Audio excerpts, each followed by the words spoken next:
టాలీవుడ్ లో ప్రస్తుతం సినిమాల వాయిదాల పర్వం కొనసాగుతుంది. ఆల్రెడీ రిలీజ్ డేట్స్ అనౌన్స్ చేసిన సినిమాలన్నీ వెనక్కి వెళ్తుంటే ఆ ప్లేస్ లో కొత్త సినిమాలు వచ్చి చేరుతున్నాయి. ఇప్పటికే పలు క్రేజీ చిత్రాలు వాయిదా పడ్డాయి. పెద్ది సినిమాని ఏప్రిల్ నెలాఖరుకు షిఫ్ట్ చేసి మార్చి 26న ఉస్తాద్ భగత్ సింగ్ వస్తుందని ప్రకటించారు. ఈ క్రమంలో ది ప్యారడైజ్ మూవీ కూడా వాయిదా పోస్ట్ పోన్ అవుతుందని చాలా రోజుల ప్రచారం జరుగుతుంది. అయితే తాజాగా ఈ విషయాన్ని మేకర్స్ కన్ఫర్మ్ చేశారు.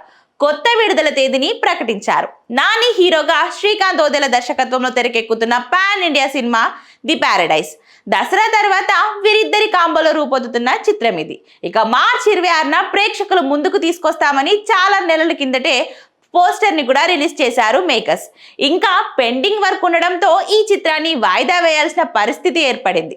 అయితే ఈ నేపథ్యంలో సినిమా 5 నెలలు వెనక్కి వెళ్లిపోయింది. 2026 ఆగస్టు 21వ తేదీన వరల్డ్ వైడ్ గా రిలీజ్ చేయనున్నట్లు అఫీషియల్ గా అనౌన్స్ చేశారు మేకర్స్.